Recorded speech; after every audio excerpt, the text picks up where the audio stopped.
Welcome to Digital Gaming Podcast. My name's Christian. My name's Bobby. I'm Amanda. And I'm Emilio. Was I too excited? I'm sorry. I don't know. It was a roller coaster of emotions, dude. It was just like you were high, Bobby was, of course, low, and then Amanda was trying to recuperate from what Bobby did, and then I don't know. We were very much like a 90s sitcom right there. Yeah, Everywhere you look, yeah.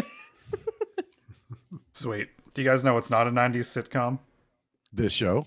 Wow. show. Oh, this show and that dog and DLG Con. You know? That's right. This awesome right. thing that we're doing, we're planning. And last time we Yep. talked to you, we have a form signed up that was in the show notes. Okay, guys, I need help. I'm fucking lost. Yeah, no, Bail it's me cool. out. I'll take it. Yeah, don't worry. I got you. It's team, teamwork is dream work, right? Or so they say, or whatever the fuck that mantra is. So yeah, DLG Con, speaking of teamwork, we're all getting together to go to San Diego the first weekend of November. I think that's November, a single digit to a single digit, which is, the 3rd to the 6th. And so it's been a lot of fun over the previous years. This is the 5th time that we're going to be doing it. It's going to be big. It's going to be awesome. And we have in our DLG Con planning channel and our Discord, if you go to the pin section, you can find a forum to sign up. I mean, I would just love it even if you wanted to sign up as a maybe because you're not sure if the money is there, if the time is there, sign up as a maybe and do the form. Because we are going to, at the end of the month, look at how many people are interested and make our decision on a house based off that.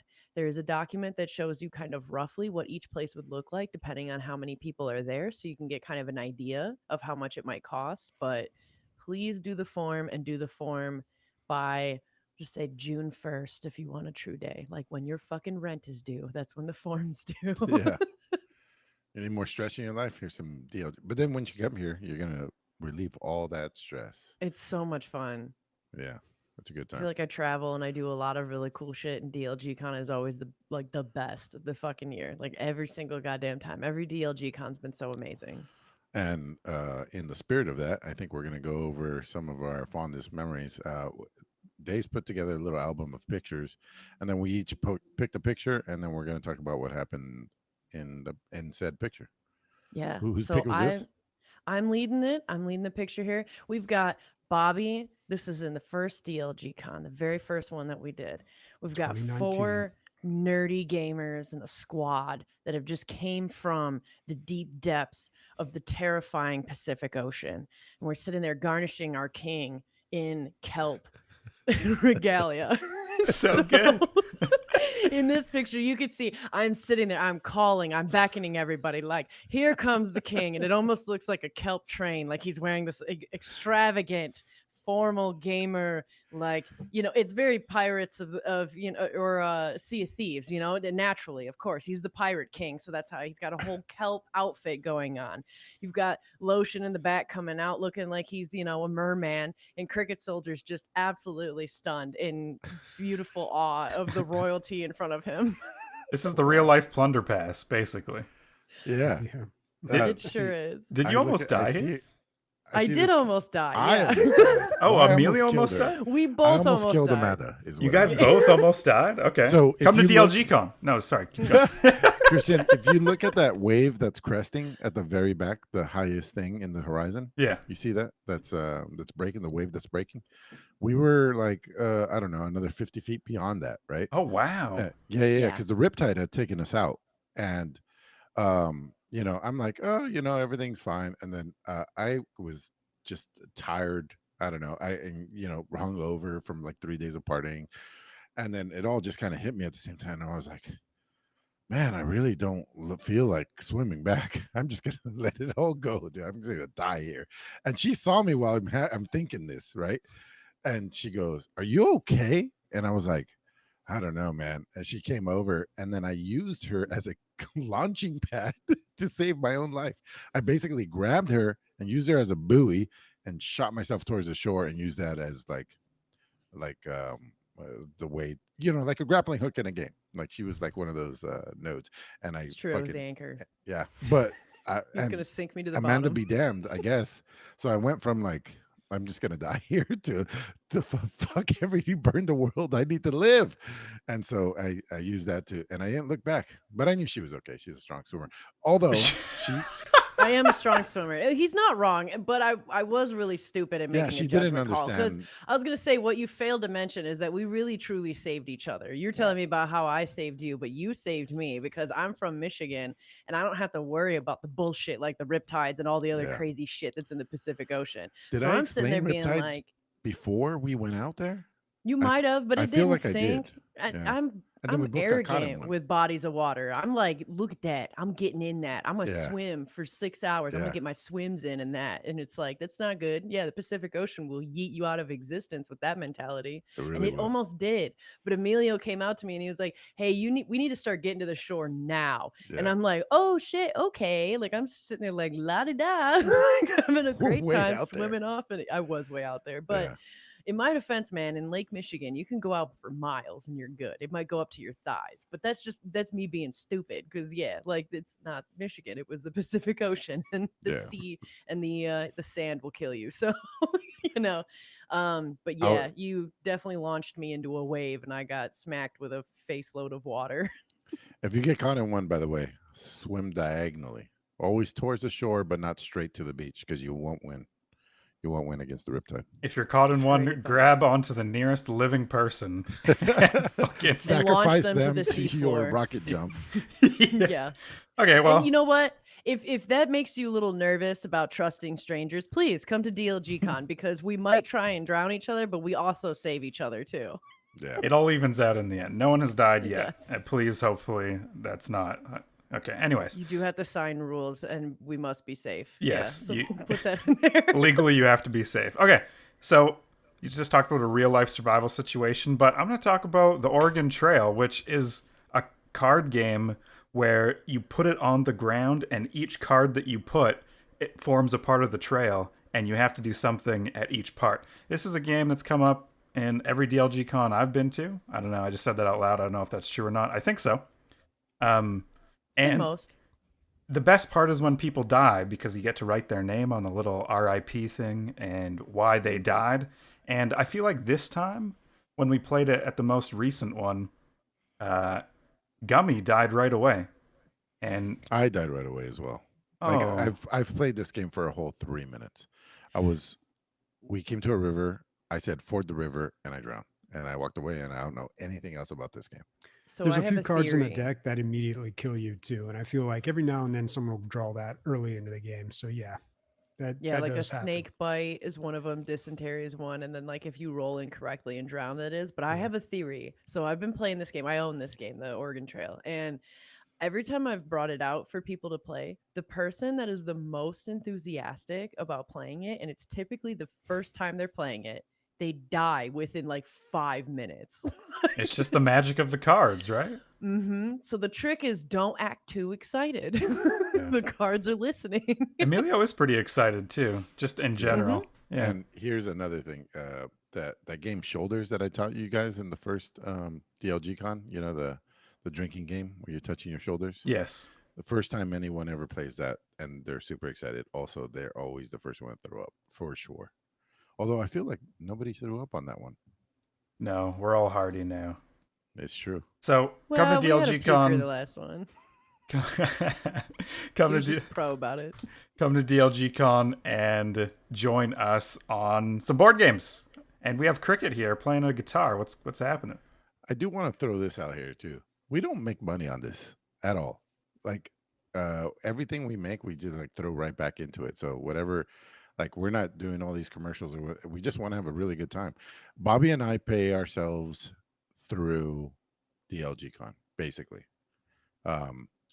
All the money that we make all year through the Patreon or Twitch, whatever, it all goes into this. And then this is how we pay ourselves. So, and I'm totally fine with it. If I get a fucking half-week It's honestly a vacation with a bunch of blast. gaming and laughing throughout the whole time, like that, yeah, I'm cool with that. And anyway, so this one, so Cricket Soldier is wearing a Las Vegas hat. It was his first time in Vegas. and he has a plastic guitar that I believe is full of alcohol, and you could also like play it, and it lights up and stuff. And the reason I picked this one is because he's exactly at that trip. He was exactly what I need. Like I would like everybody to be when they come out to DLG Con, because he's like, whatever it is, I'm down, whatever it is. And so we were like, wear this stupid hat. He's like, okay. Wear this stupid guitar. Okay. Take these shots. Yeah, let's do it. And out of his comfort zone. Drown in the riptide. Yeah, use me as a buoy. Use me as a buoy. What's his name? Oh boy. The guy's always lurking. And he plays a bunch of games. Jeez. Bobby. Rocks. Oh, He loves rocks. Rocks? He brought rocks. He brought Yeah, rocks. SoCom. Who? You're talking about last year's, SoCom. right? In Yeah, yeah, Texas, how polished the SoCom brought rocks, yes. rocks and polished them, and like, Yeah. yeah, it was cool. And His he brought his name. drone, His name. Aaron. Okay. All right. He's gave me a name. SoCom. Thank you so Said much. it like Oh my I God. missed it. Can we I just was cut complaining. He's having Anyway, a stroke. No, SOCOM really came out of his comfort zone to go to the thing. And he really had a really good time afterwards. And he was like, thank you for putting up with me, because I'm really shy at first and stuff. It's like, dude, like everybody here is like got something going on. Let's just We're fucking all have a good gamers. time, man. Yeah. Yeah. Made a super You large know? impression on you, Emilio. For Yeah. sure. Couldn't even forget his name. Couldn't even forget his name. All right. So this is a video game podcast, so I feel like we should hop and skippity doo don down over to On the Radar, which is games that have caught your guys' attention. So Bobby, Humanity? What's that about? Humanity is a game that I saw on Steam, and it is a VR game. So I don't know if it's for me, but it reminded me a lot of Lemmings. I don't know if anyone remembers Lemmings on Super Nintendo, Genesis. It's a puzzle game where you have these lemmings running along, and you have to do things like create bridges or little contraptions to move them along and get them to an area where get them to the finish line without dying. And Humanity is like that, except you have people. Yeah, Lemmings was also on the PC too. Maybe you played it there, but for me, it was Super Nintendo, and I Me loved too. this game. It was a great game, man, and I'm surprised nobody has remade it.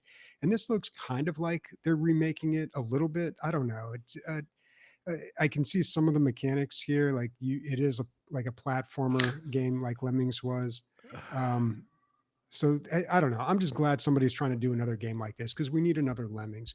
And Yeah. while we're on the topic, that whole thing about lemmings like jumping off cliffs is completely false. That's something Disney made up in a documentary. They pushed them off the ledge and said, "Oh yeah, they do this all the time," just to make the I don't documentary. think that's true, dude. That's 100% Hey, true, Nick. dude. I don't think They that's true. pushed them off? I don't. They think put that's them on true. a thing, and it's a I little think they more actually complicated. sacrifice themselves. Well, I don't know. Look it up. No, Let's they find out, absolutely Christian. don't, dude. There's a documentary made by Disney back in, like, I don't know, the 50s or 60s, called like something The Great White North or something to that effect. And the lemmings, they migrate every year, and they will jump down through areas, but they don't commit suicide. So what these people did in Disney is they say, "Are you looking this up, Christian, so I can get some backup here?" They put them on this thing to spin them around and make them all dizzy, and then they kind of shoved them off to make it look like they were just all diving off the cliff and killing themselves, and some landing in the water. Yeah, dude, you can look it up. This is like a legit I'm happy thing. with both answers. Like both of them are credible. You know what I mean? Let's Disney go with being that. evil, or a stupid ass gene that makes things kill themselves. True. Disney True. did fake lemming suicide for a nature documentary called White Wilderness. Okay, Wow. but do they suicide other than that?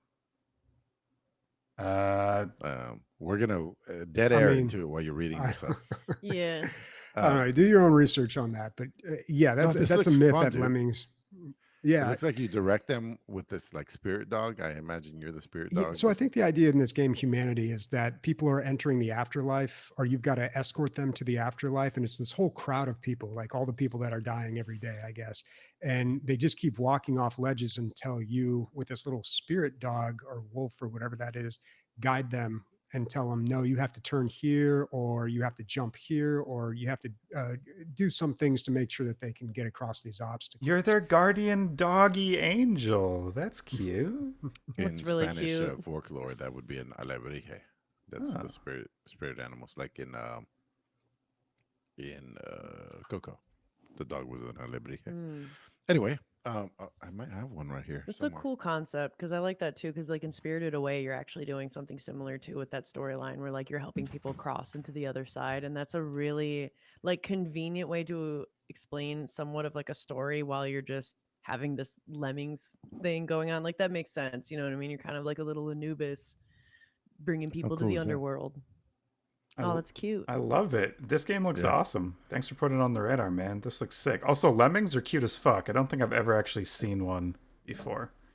Yeah, they're like ferret type of creatures or like groundhog type tree. I don't know. They're beautiful. They kill themselves, so there's not a lot to But see. they don't though. That I was know, fact but they check. don't. Though. It was evil Disney. Yeah, All evil right, Nick. Disney. Yeah, all right. Wow. Bobby, is there anything else on humanity? No, that's going to be it for Humanity games coming out May 16th. Okay. Who's next, Bobby? Oh boy, we got to do the handoff thing. Well, let's hear about Mechabellum. Becca. Sounds Yeah. ridiculous. Isn't it Mechabelum? I don't know. I'm trying to. I left the Discord. Sorry, guys. Give me a second. Yeah, I guess it is Mechabellum. So I might have fucked that up. That sounds really weird. Anyway, Mechabellum. Is that it? Let's click the link. What do we get? That's Mechabellum. You put it there. Yeah, that's it. That's it.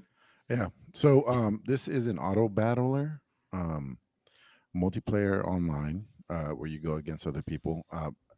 It's like a strategy game, kind of like what we were playing. The way it was that game that we were all playing, me, Nick, Christian, Bobby, and then we all deleted it because it was too addictive. What was that game, Christian? Do you remember? Legion TD2, I think. Yeah, that one. Yeah. Yeah. So this is akin to that, but I think it's like pure PvP and it doesn't have a campaign. It does have a tutorial, and the graphics are great, and the units are really fucking cool, and I mean everything about this game looks great, and the price tag is $12.99. Oh, dude. It's like awesome. It's like it's already bought. Well, if I'm right now, I'm on backlog mode, and I'm going to stay in backlog mode for a while. But had I not, I would have bought this right away. It's at 500 reviews, 91%. People are really liking it. They played their cards right. They sent free units to a bunch of streamers, and they're all streaming it, so you can see the game very well before you buy it. But I mean, at $12, the risk is not very high. It's in early access right now, but to me, it already looks like a full-fledged game. You play rounds, right? So you position. All about a big thing about auto battlers is the positioning. So you position your troops, and then from there they take over. The only thing that you can do, I believe, is like when your main character, your hero character, levels up, he gets an ability, and then you'll be able to use an ability of theirs. But besides that, it's all which units you're buying, where you're putting them, and there's a lot of counter attacks. So I was watching streams of this, and this guy's like, oh, he has no anti-air. He's like, I'm gonna hit him so hard with these air units, because they had already played one round. He hit him with the air units, decimated this guy, and he's like, and then he's thinking out loud because he's streaming, and he's like, I know that he's gonna up his air defense because I killed him with him so much. So now I'm going to like do a counter air attack or whatever. So at first it looks, I think it's easy to learn, difficult to master, and that's what we want out of every game, I feel like. And again, at $12, I'm almost gonna buy this just to have it. Like it looks I think awesome, this is a dude. yeah, it's a super solid game. It's toy soldiers, right? Yeah. So These tug of war games are so fun. Bobby, weren't you looking for something PvP that was tug of war? That wasn't Legion TD2? I feel like I heard you talking about that. You were looking around, you tried the Star Wars one, but you just didn't find anything that tickled you. No, I like the Star Wars one, but it was a mobile game, and they had a lot of pay-to-win stuff in there. I would have loved it that if that game was, proper PC release. But yeah, I don't know. This one looks all right. I still really like Legion TD too. I mean, I don't know why I quit playing that game. I might go back to it. I can't It crack. did seem. I'll say the big difference that I noticed, Bobby, is a couple things. One, the positioning seems to be more important because you can go. It's not just killing each other's troops. It's killing each other's power, their towers in the background. You can win either way. You can kill all their troops, or you can kill their power towers, tower powers, whatever, in the back, and kind of like a MOBA. So you have two ways. You can be subterfuge, come in from the rear, or you can go with a straight on battle and kill them that way. And then between the rounds, both characters, I'm sorry, both players are offered the same perks, 4 perks that they can choose from. They're not going to pick the same. Well, they might, but yeah. So that randomizes, like, you get a perk that automatically max levels one of your characters or something like that, and you can pick that one and put it into play. So it's more, the game rounds that we've been talking about. It's kind of like that, except for after each round, both players get to get a perk from the same selection pool. I want to play this right fucking now, dude. I'm also in backlog mode, but it looks so good. Yeah. God damn. Yeah, man. Wait, Amanda, does have look you ever good. tried any of these tug of war games? I have not. You're And calling them tug of war? yeah, did I just make that up? I thought that's what they were. What are they called? Oh, auto battlers. Auto battler? Yeah, Yeah. that makes more sense. It's like he took a term and just put a Canadian twist without like A consulting anyone. a decal battler. A decal battler. Well, in Warcraft 3 custom games, there was a lot of these type of you build a building that then continuously spawns units over the course Oh. of 30 minutes, and those were called tug of war games. But this isn't exactly that. It seems like there's actual turns that split the game up, and yeah, so maybe this is an auto battler, and I'm still looking for that tug of war that isn't in I Warcraft. thought one of the Warhammer, like was it Warhammer Total War or something, was a game that was a lot like this too? Or technically, isn't Age of Empires considered a part of this category then? If they're just auto fight now, okay. The difference is in the 2 games you just mentioned, Dave, you command the troops and tell them where to go. This one is you put them where you want, and then the game starts, and that's it. You Yeah. don't have any more control. And then at timed intervals, they'll send them out, but positioning was really important. And then there was 3 lanes, so you would play against 3 other people. And if someone was playing like orcs or whatever, then you knew you could counter them with like a race that had air. So, That does sound like Warcraft 3 or StarCraft, though. to but me, at the least. units continuously come out at predefined times, and you don't control. Like, there's no micro; they just fight by themselves. Anyways, yeah, I forget what that game was called. I wish I could remember it. I think it was Age of Wonders or something, but that's a real game too in real life. So, okay. Anything else So- on Mecha? Guess that it was Mechabelum. What do you got, Amanda? Great transitions today. Tradition off Love that, 'em. dude. Love them. Yeah. Well, to go off of that, like you were saying that this game looks incredibly beautiful, right? Another game that does look beautiful as well is Enshrouded, which is what I put on mine. It is a co-op survival crafting action RPGs up to 16 players. I know Bobby's going to be one of them because they got his favorite fucking thing in it, chopping down trees. So you know he's going to be a part of it. No, it's basically that you are this like flame born and you're supposed to be the last ember of hope. To be like real talk, the story actually kind of sounds lame, but it does look awesome. It looks beautiful. You're kind of taking this like over the shoulder point of view where you're having fights, and the combat almost reminds me a little bit of Elder Scrolls Online, just because you can utilize dodging and blocking and different skills to fight bosses and to fight other people in this open world with all of your friends, which I think is just fantastic. Like the whole thing is that there's supposed to be this corruption fog, this pestilence going through the land. Going through the land, and so you're crafting cities and building things with your friends and taking down all of these bosses and stuff, and you're trying to find all these fragments of a story to tell you about like how you got to this point and kind of what's going on actually under the surface in the world. So it sounds really kind of cool and neat to me. I see that you can do these things of like almost like a grappling hook and swing around. And there's elements of this that actually remind me kind of Assassin's Creed in terms of like the movement and the fluidity of your movement. Like you can jump off of a cliff and then like ride this like parachute of an animal skin down. And that kind of does to me look very much like a eagle's eye drop in like Assassin's Creed and shit like that. And then, like I said, the whole manipulation of the Whoa. environment looks really great too, where you're using like a mining pick obviously to mine, but you are shaping kind of the world as well around you doing Oh, this that. looks awesome, dude. Damn. This I looks- think it looks beautiful. To me, this looks like an way upgraded Valheim, like upgraded in every way Valheim. Yeah, is that what you Yeah. gues are getting? I'm getting it Kind a of. little bit. My only thing with this is Whoa! that First of Oh all, my introduce God, yourself, hi, man. Dude, Nick. also we hear all your fans, everything in the fucking background, but a hello, welcome. you guys hear all that shit? I don't.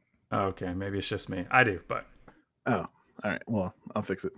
I think games like this, they either overpromise and underdeliver, or just like deliver later than release date.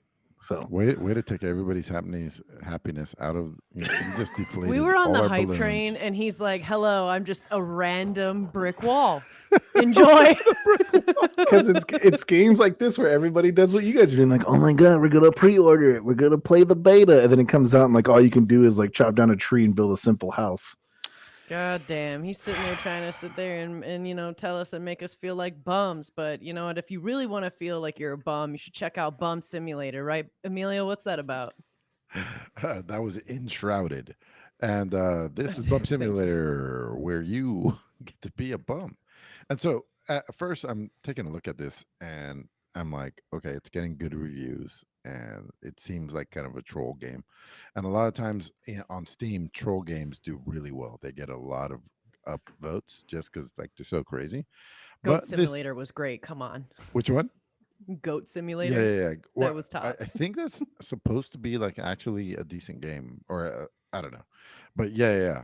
There'll be like, I don't know. I'm trying to think of some games that did well just because it was a crazy idea more than it was a good game. But yeah, Goat Simulator 1 probably was, yeah, it's a strong advocate. But then they got good, like part 3 is supposed to be like a serious game. Anyway, Bum Simulator is that. You're like, I guess you used to be part of this company. They give you a lobotomy and then you wake up on the streets. And for some reason, your shopping cart can talk to you and remind you about everything and how the world works and stuff like that. And yeah, it doesn't look bad. The graphics aren't that bad. You can do things like eventually get magical bum powers. You can do Molotovs. You can strap fireworks to pigeons and train them to like you see right there. I And just saw that you could throw a person into a dumpster and then flick them off, like and Yeah, it's piss on crazy. them. Like Jesus, It's crazy. I think it's just like a fun sandbox is what they built. I imagine the city is not as big as like a GTA at all, because every alley is where you can go back. And so you got to make sure you stay fed, and I think there's a bonus for drinking booze. You can make your own hut out of cardboard or whatever. And yeah, it's like a survival crafting for a homeless, superpowered person. you're And enshrouded in it's poverty. yeah, the reviews are like in the 90s, 80s and 90s. So whether it's good or not, I know, play at your own risk. I'm not going to say go pick this up, but I think you'll chuckle. I'm thinking. How Yeah. much is it? How much is it? It's Somebody said. $9. It's half off right now, so $9. $9. Yeah. So that's Bum Simulator. Can't forget that. Nick, do you have anything on the radar? I'm just checking with you. No radar for me. I've actually been playing a fuck ton of games this week, so not much to browse anything new, to be honest. All right. So bums have to deal with mice, and you have a game called Mouse. Yeah, I'm actually super excited about this game. It looks really fucking cool. This is a first person shooter that is done in a very cartoony, very old school Mickey Mouse kind of style, with like a LA noir like gangster kind of spin on it. Like I'm really excited to see if when you kill somebody, they're gonna be like, nah, see, like that. I would lose my shit if they start doing that because that would be perfect in this kind of a game. You're running around and it's very like Doom-esque of like a boomer shooter in a way, and you're shooting other mice and there's all these different kinds of guns. You're supposed to be battling your way through a bunch of corrupt people, and it looks so like clean and crisp for like a cartoon kind of first person shooter and like a boomer shooter. It looks like it's super fucking fun. It is single player. Its release date is to be announced. We don't know exactly when it's going to come out. But I think that it looks fantastic. It looks kind of like you're definitely shooting everywhere and not hitting anybody. So I'm curious if that's on purpose or if that's just something that they're going to work out. And so, I mean, I could see that actually being pretty funny, but they're still obviously in development about it. And so far, they kind of say that some of the guns that you could get are like a revolver, a Tommy gun. You can have a hammer or some dynamite, and so you can take on enemies kind of any way that you want to. You can plan your attacks or just run through and like kill stuff. And so they do have it where like your weapons and abilities can become upgraded, which I think is neat. And so they kind of have like a way that you can upgrade through things and get power ups through like vending machines laying everywhere, but they're kind of doing it in very much of like a noir style cartoon. I love the ice cube machine. I think that was an ice cube machine. Like you're telling this like really awesome, passionate. You're like, this game is gonna be sweet. I love it. And then there's Emilio in the background scooping ice like loud as fuck, dude.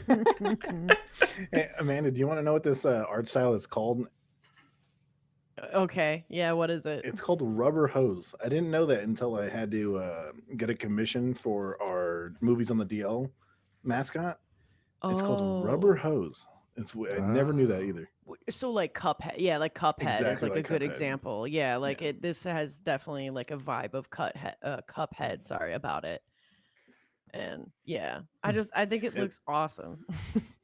It doesn't I look like love they've finished the levels yet, but they've they don't have any sort of release date or anything like that. I imagine if they don't even have the levels built, it's probably going to be a while before it's released. Yeah, it looks great though. So Um, far, it looks good. Sam had a suggestion for games that did better because they're so crazy. Was genital jousting.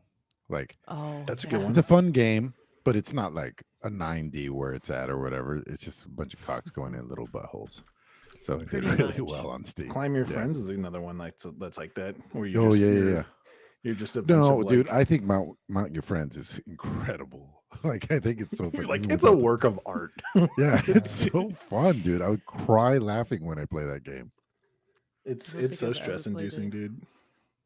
Oh dear. my Yeah, well, I mean, you don't want to be the one mounted. No. Those No. are actual games, though, so I don't know. I think what you're talking about is more like these grass simulators, or I think Bear Simulator might have been the one where people really. It was like a Kickstarter, and everybody donated a bunch of money. Like, oh, that's hilarious! You get to play as a bear, and then it was like a single developer, and he was like, he made all this money, and people were expecting like him to do something with it, and he was just like, "Nah, that's the game, man. Like, thanks for all the money, but like, I'm just one person developing the game." I want to say that was Bear Simulator. It could have been something else, but I don't remember that one. But no, I just mean things that get extra upvotes for being original an obscene can, idea. yeah. Like, remember Goose Simulator? What was it called? Goose Game? Untitled Goose Game. Untitled. Yeah. Dude, that shit was awesome. Yeah. Shit was pretty cool. None of that is Mouse though. That's the game that I was talking about. The old LA Noir rubber hose style shooter. And so check that out. I guess whenever they do release that stuff to be talked about. We don't know the release date. The release date is quite unseen. And speaking of that, you don't want to be chasing for too long. So Bobby, tell me a little bit about Chasing the Unseen. Chasing the Unseen is a puzzle platformer game that also does not have a release date. But when I saw this game, it looked a lot like Shadow of the Colossus. There's these giant creatures and you're climbing up them. However, in Shadow of the Colossus, you're fighting them and eventually killing them. This appears to be just a puzzle platformer game. So What a are you little trying to less do? violent. Tickle their balls? Like, why are you climbing them? I don't know. So Hmm. you're going to climb up there and say hi, I guess. It says climb colossal Hello. creatures, explore otherworldly landscapes, and find what you have been seeking. Yeah, if you read the Steam page, there's like a bunch of references to like seeking some sort of hidden truth or something like that. I don't know. This game looks like it's developed on kind of a low budget. It doesn't Yeah. seem anywhere near AAA, but it's kind of an interesting idea. And Shadow of the Colossus was such a huge game back in the day, and I'm sure there's been other clones out there, but I wasn't really aware of them because I never. I think those were strictly um, console games. So I'm kind of not aware of any new Shadow of the Colossus type games that had come out. I it's one of those gaming mysteries. I don't know why somebody hasn't tried to do it again. You know, there might be like a place in, God of War might have one boss that you have to climb up and then ultimately defeat or something. But as far as making a whole game where you're fighting these enormous things with just like a little sword and a little bow and arrow, I don't think it's been done again. It's pretty impressive. That we Oh man, maybe 3 months ago there was a Souls like that came out. All right, we talked about it briefly, and it was really impressive looking. And there was a boss in there where like you have to climb up and kill it. And but yeah, making a whole game, I don't think it's been done. I mean, it might have, but I don't know. Shadow of the Colossus type Yeah, stuff. I Yeah. don't think there's been another one. Hmm. And it was a commercial success. You would People think love somebody big else would try to. things. People love climbing shit. Yeah. Yeah. That is true. All right. Well, that's going to be it for On the Radar. I guess we're going to move right into highlights here.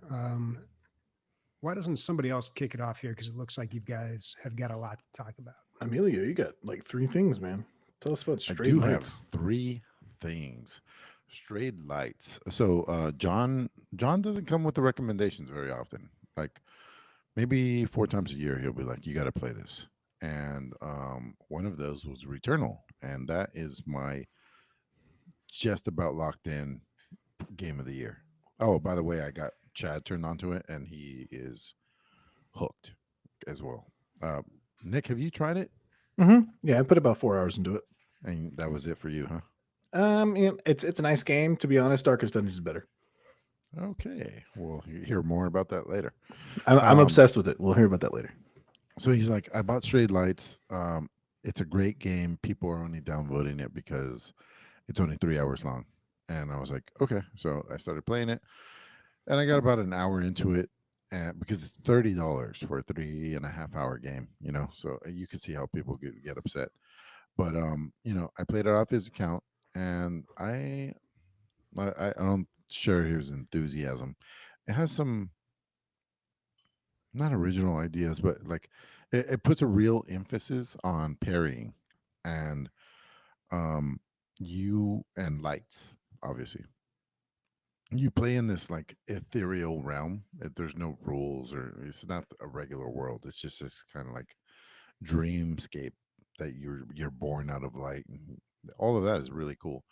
And you come out, and then your the tutorial is you as this like ember fighting this like shadow creature and that tore off half of your soul, and you kill it, and then after that you have a duality. You have blue and red, and you play throughout the game as blue and red, and you can switch as whenever you want. And when you parry, you can counter. They attack in blue and red, and if you counter in blue while you're blue, not only do you heal, but you also do damage to the enemy. So it's kind of like a rhythm game, or it has rhythm parts to it. So And what's funny is like in the tutorial, maybe I glossed over it. I didn't know that I had an auto attack that I could just punch.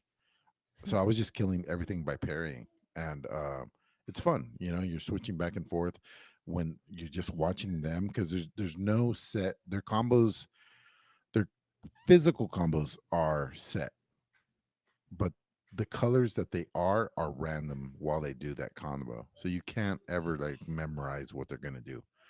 You color wise, you can memorize the physical part of it. So um after I killed like the second boss, I was like, oh, I can attack. But at that point, I was like, attacking is inferior to just parrying. So I just parried the rest of the way. And I thought it was okay. The graphics were okay. I do like when stories are just gestures and like what's going on visually. I do like that. Like um, the Microsoft game where geez, I can't remember the name of it. It was really hard. It was a platformer. Anyway, when nobody talks, there's no dialogue, and it's just through gestures and emotions, and that's how this game does. And I had an okay time with it. I definitely cannot recommend for $30 for 3.5 hours. And I was running into not bugs, but just like beginner developer issues, just like a ledge that doesn't work and collision into geometry that's not there and stuff. It was it was playing like like somebody's first game, and it might be. And I did not like the price point for where that should have been like a $15 game tops. So that's where I'm at with Strayed Lights.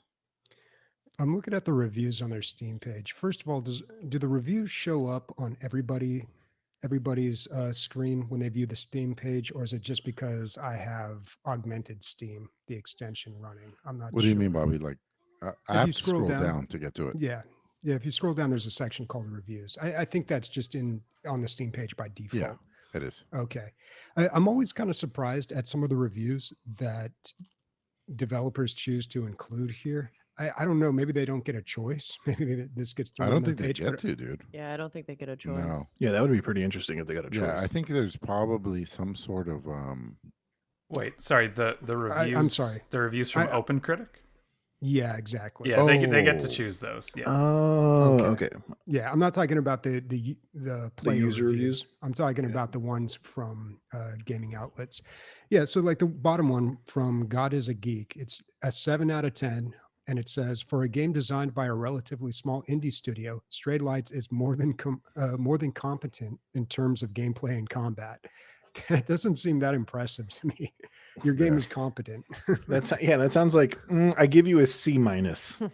Yeah. Like, it's a Yeah, strong C I- minus. Yeah. I don't know. I mean, I wouldn't if I had a game like I wouldn't really want that out there. Maybe these there has guys. to be a better review than that. Maybe these guys know what they have, and they're just proud to finally get it out there and see people enjoying it. I don't know. I think it's kind of cool that they've included something that's.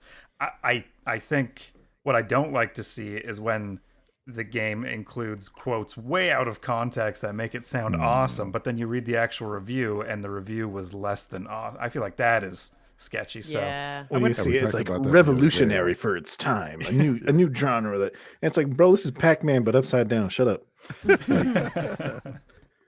But no, yeah, I know exactly what you guys are talking about. It's nice to see some real like shit that the developer has decided to put it up on the review area. Well, a lot of 30 them do that. bucks. I've seen a lot of pages where there's these reviews that are. I've seen them as low. I want to say is like 6.5 posted on their Steam page, and it's like, man, usually you try to sell people on the game on the Steam page, but well, what's 6.5 to one person might be an 8 or a 9 to someone else. I mean, with these review scores too, there's a 7, there's a 9, there's an 8. So I don't know. Yeah, there's a 4 out of 5, 4 out of And- 5. 90 out of 100. That's Bobby, better back than me up 7 out of on 10. this if you have the same memory. Darkest Dungeon released at $20 in early access. Is that right? The first one or the second one? Yeah, the first one. Yeah, I want to say it was $20. Yeah, I want to say it was $20. And now the second one is coming out at $40, Nick. Yep. but it's a Well, way longer game. I'll and tell you that right now. I don't know, dude. Anyway, you've been playing it, and so what do you think so far? So my birthday was on the 11th, and Leslie was like, "Hey, man, I'm gonna take Vivian, and you can have the house to yourself and really do whatever you want." And I was browsing my games. I'm like, dude, there's a lot of shit that I have that I've either played or halfway played. I want to start something new. What do I have installed that I could just play right away?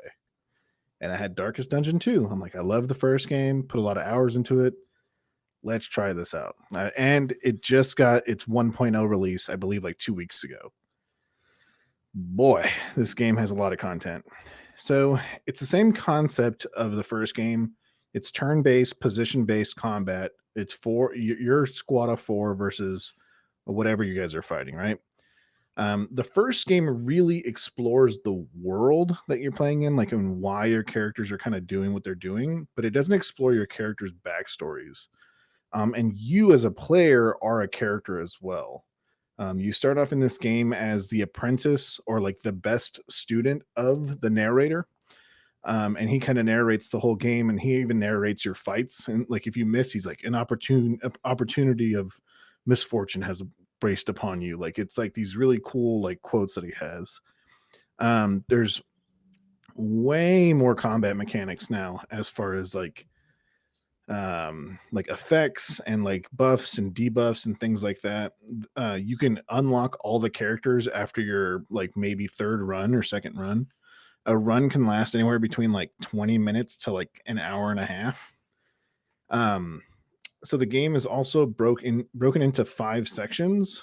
You're dealing with the 5 like aspects of sin, I guess you can say.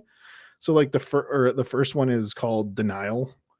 And I can't remember what the second one is called. I just unlocked it last night, and I went to bed as soon as I unlocked it, because I knew if I got started, I want to play like another fucking 5 hours. But what's awesome, my favorite part about the game, is that every character, to make them better, you have to explore their backstory.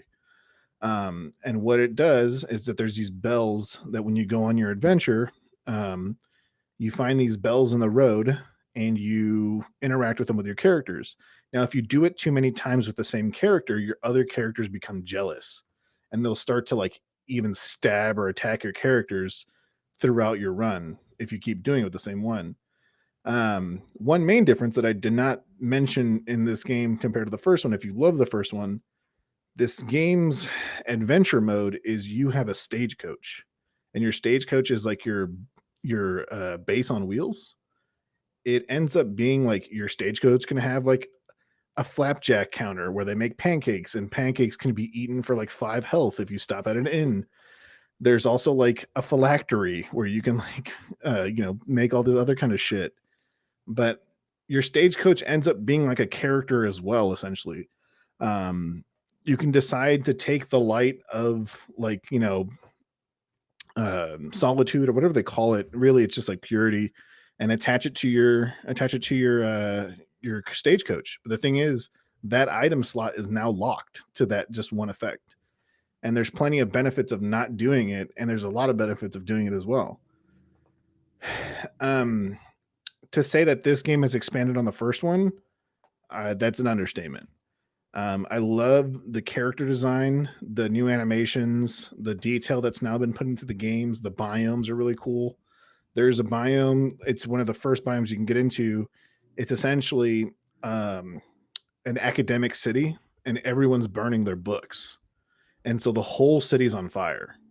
And everything you fight is fire-based. Everything, and like it's really interesting. And then the second biome is like this grassy zombie biome where all the zombies are like made out of trees and stuff like that. It's really gross. And that's a big theme in this game, is just like disturbing, grim, dark shit.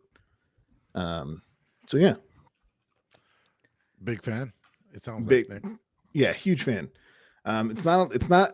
There's not many games where when I start playing it, I can put in about 4 hours straight. Yeah. And not because of a time crunch, but because I like it so much. Did you name your Damn. characters after us, Nick, your best friends? What sucks is every time your journey ends, which is going to happen a lot, it's a roguelike. You die a shit ton.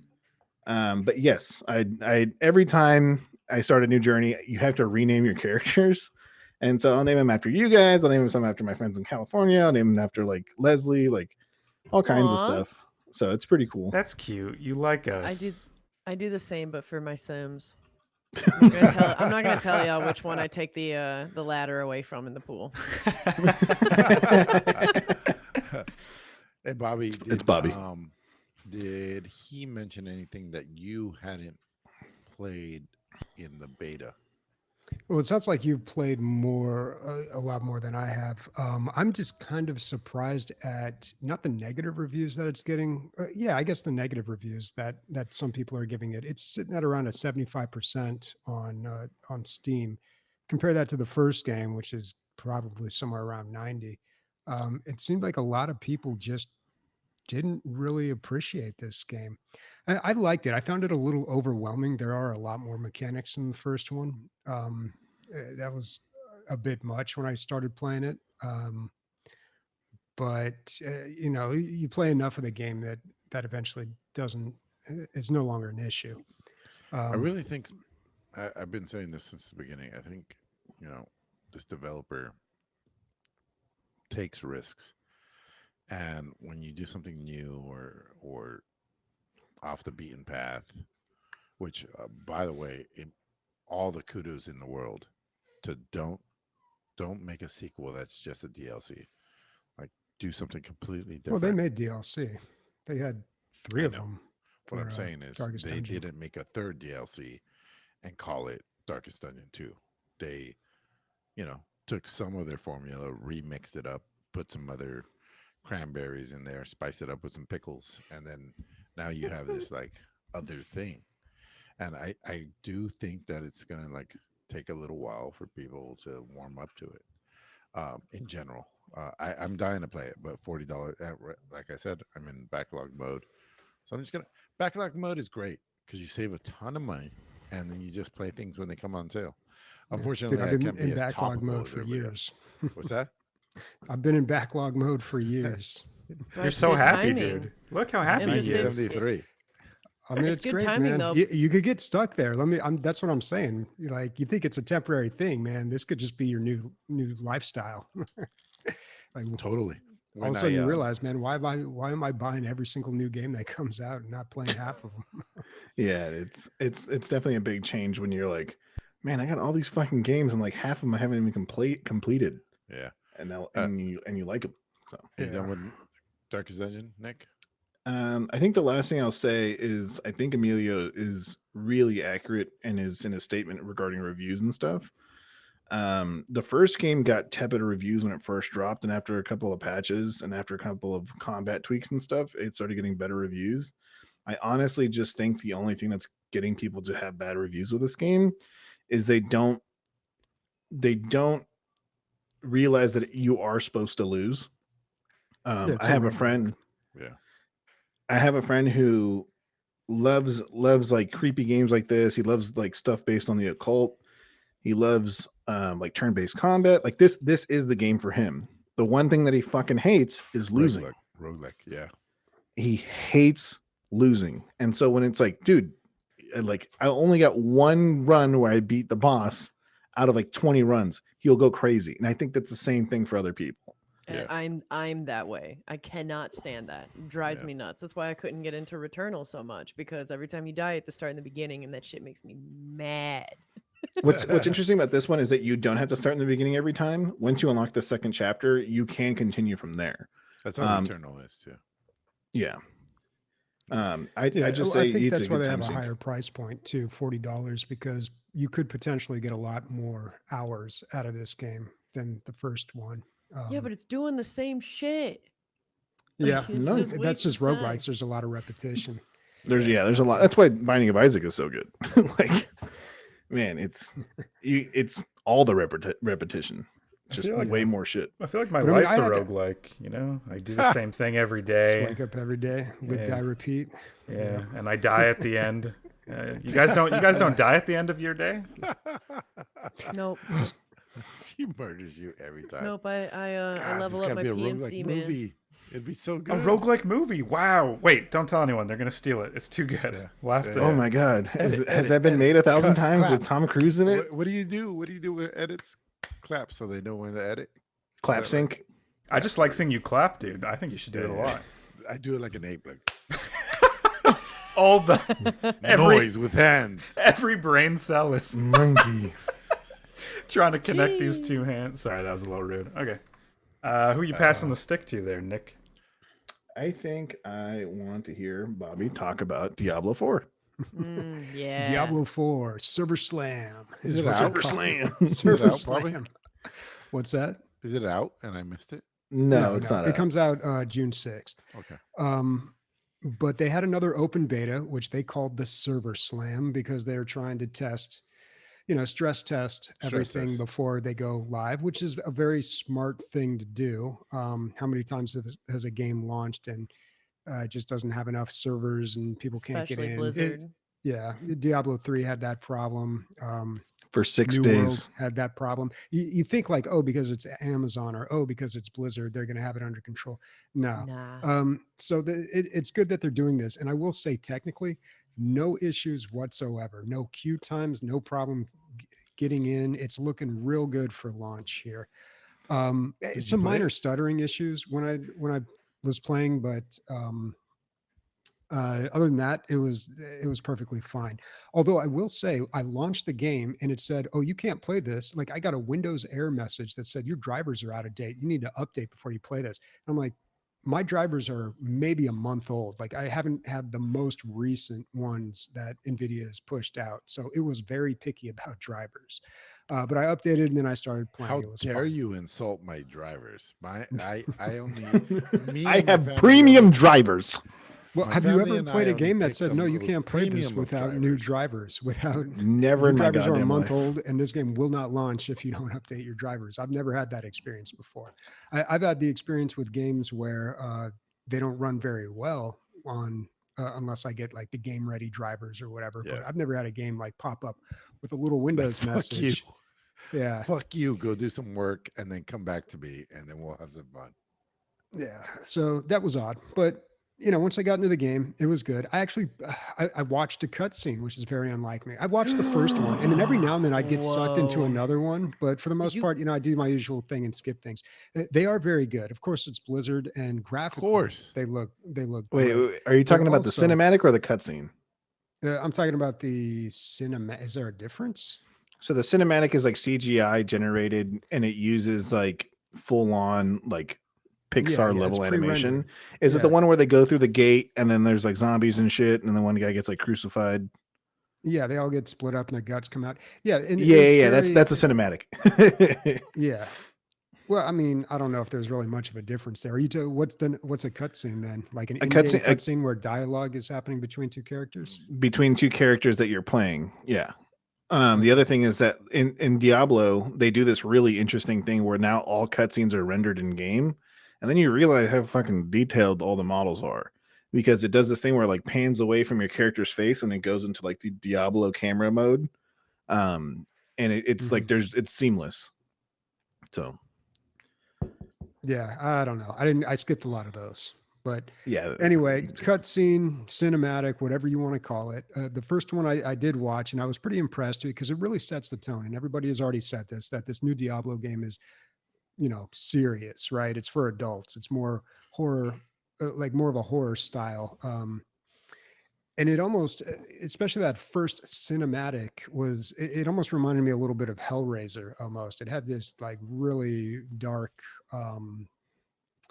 like diabolical, evil feeling to it, with like Diablo being born and like being spawned from like the guts of these three people that ventured into this base or this like tomb or shrine or whatever. So, I mean, it was pretty cool. There's still way too much of it, and I skipped most of it. Maybe when I actually play the game, I'll pay attention to that. I don't know. That's a But maybe. then I started actually playing the actual game, and I realized how much I hate dungeon crawlers. I kind of forgot for a half second there that I can't stand these types of games. Can't It's just stand. Meanwhile, can't you stand 'em. You played season after season after season of Diablo 3. Yeah, and I'll tell you why. Here's the difference. Okay. All So, right. Okay, and here this we is go. also- Okay. This is my concern. Mhm. I think I've read this or heard this from people who've been playing it, that Diablo is trying to go back to more of a skill shot oriented. What is that suckling? Sorry, that was me. My bad. Okay. I thought Why I did you clicked the button. suck? Why did you suck like that? I thought I had something in my tooth. I'm sorry. Or something in That between was my teeth. I thought I clicked the mute button. My Oh, bad. that was loud. Savage. There's a dichotomy between his mic, which is the cutest, and his sounds, which are the worst. You know what I mean? Like, He's look got at a his whole mic. Beauty and the Beast going on there. Yeah, he does. I like all his sounds except for the suckling. I don't want to hear that one again. Suckling. No, it wasn't like that, dude. Suckler. It wasn't like that. That was a real piece of food that moved through. I sensed it. Oh boy. Sorry, That Bobby. just Keep going. totally Bobby's derailed about me. to kill somebody. What was I even saying? Oh my god. You don't you like hate- dungeon. you hate this dungeon game, crawlers? that you hate this But fucking after game. that, no. Okay. So I went back and forth on it. So I think people are saying that this Diablo 4 is going to be less like Diablo 3, not only in the tone, but also in the gameplay, where it's supposed to be more skill shot oriented and less of you just plowing through waves and waves of enemies, kind of surfing on that river of blood there, where you That sounds just like a positive. it sounds like it, but I don't know. I played the game and it, I don't know. Maybe it's because I played the barbarian too. I don't know if that's the best player to play like this, but I don't know if I really want, like, they have the dodge move and there are some abilities that you have to aim and land correctly. And of course, this is early on in the game. So you do have to grind a little bit more. It's not like Diablo 3 where you can just, get to the top level very quickly. You just tag along with some other people and they just carry you through these high levels, and then you just get all this XP. Um, I think Diablo 3, eventually Blizzard realized the reason that everybody played that game is just because they like to watch their damage numbers go up and up and up. The they like managing the inventory, upgrading their gear, grinding for like shards to slot the gear. That's I feel like the real reason a lot of people play these games or keep playing them. You always have those people who play like the campaign and they're done with it, but the people who keep coming back to that game, they're doing the hardcore grinding. And I feel like they kind of focused on that more in Diablo 3 and catered to that side. And that's actually what I really enjoyed. It sounds terrible. Like, it sounds like, oh, that's like not good gameplay or Yeah, like it sounds not, like you're asking for a time wasting mechanic. yeah, exactly. But that's what everybody wants. And so Blizzard gave it to them and everybody ate it up and loved Diablo 3, at least in its final form. And I feel like Diablo 4, they're trying to go back to like the old way where it's like, oh, we're going to make it skill shot based and more like a game. And it's so hard to make that work with a dungeon crawler because you're just clicking around on different things. And like, I even tried doing things like I play in HOTS, when I stutter step and attack, that didn't seem to be too effective. The boss fights were really tough. So I don't know. I only got to like level 20 or something. So I don't know if this is an accurate depiction of the entire game. But with Diablo 3, like, you basically just level up to whatever the cap was, and then you start doing your Nephilim riffs, and then you just go towards whatever gear set you're trying to get, and that's the game right there. And people liked it. We'll see what happens with Diablo 4, but I don't know. I don't know if people are going to stick with it as much if they go a different route than that. Yeah, up the difficulty, lower the time, and see if people are still just as interested. Yeah. Well, I'm sure everyone's going to play this game at launch, like, Yeah. no doubt. But I'm are in. people going to still Yeah. be playing it Amanda, you afterwards in? is the real question. Who? Amanda, are you in? Oh, fuck yeah, I'm in. Oh yeah. Yeah. It's pre-ordered. I played like the first beta and was like, "Yep, I like this. I'm going to put it away and I can't wait for it to come out and I It get the full looks- game." That's how I did it with Baldur's Gate 3. Same thing. You know, it's What, it's what class interesting. are you Like, going, Amanda? Just curious. think? If I can do a druid or necromancer, I will. I did miss that weekend to try those because they did they that nerfed like the necromancers. tier. Which They they needed nerfed to, it? I heard. Yeah, the necromancers, yeah. So there was a tier list on Icy Veins that I looked at, and you can't always trust these things, but they said necromancers are still up at the top. barbs are at the very bottom, druid just above them, then rogue, then necromancer, and then what's the last class? Wizard or Wizard, Sorcerer. wizard? Something like that. Yeah. magic man. Okay, that's So what it I is. don't know. That's what they're saying. Guy now, on but the of course that corner could with change. sparklers. Or magic woman. Okay, you can play Yeah. as both. Magic person. You know what's nice about these server slams, besides the fact that they're fucking called server slams, Yeah, it's pretty Um, funny. is that they actually reward people for doing them. They So, should, like, yeah. yeah. So like right now, you get an exclusive mount if you get to level 20, I believe, and then clear the world boss on any tier. Which even the word world boss in Diablo is quite a funky thing to think of. To think of more than 4 players on the screen is going to be pretty interesting. So Yeah, and that wasn't. We got some of that in the beta. I did. I don't know if you guys did, but it was like this bright red circle on the map, and we ran over, and all these people were like taking down this like boss. Yeah, there's character. there's I thought it world was- events that happen sporadically I throughout thought the it was map. pretty sweet. Yeah, what's crazy? I do like that. I think it's So- I think it's going to be a good game no matter what. You know, it's just I'm not sure what the future of it's going to look like. I just hope that it has the end game that Diablo 3 did. Bobby, I think Blizzard's going to be just fine. So financially, I'm sure they're going to do all right here. Yeah. I have no When are you gonna interest buy in the this, Bobby? cosmetics. I'm very curious. Are you going to? When am I actually going to purchase it? Yeah, because I haven't bought it yet. I was Yeah. going to buy it today, but honestly, I'm not going to pre-purchase because there's no reason for me to. I don't Yeah, care about there's no any of the reason to. cosmetics. I'm not Yeah. going to get the battle pass. They don't even have a cool name for it. All right. So there's no reason. There's zero reason for me to pre-purchase. And why? Am I going why to get the pre-purchase? Blizzard Blast, dude? Oh, The the Blizzard Blizzard Blast. Hey, Should be the highway to hell. Oh, damn. Blizzard Ooh. Blast, yeah. Someone hire Emilio at Blizzard.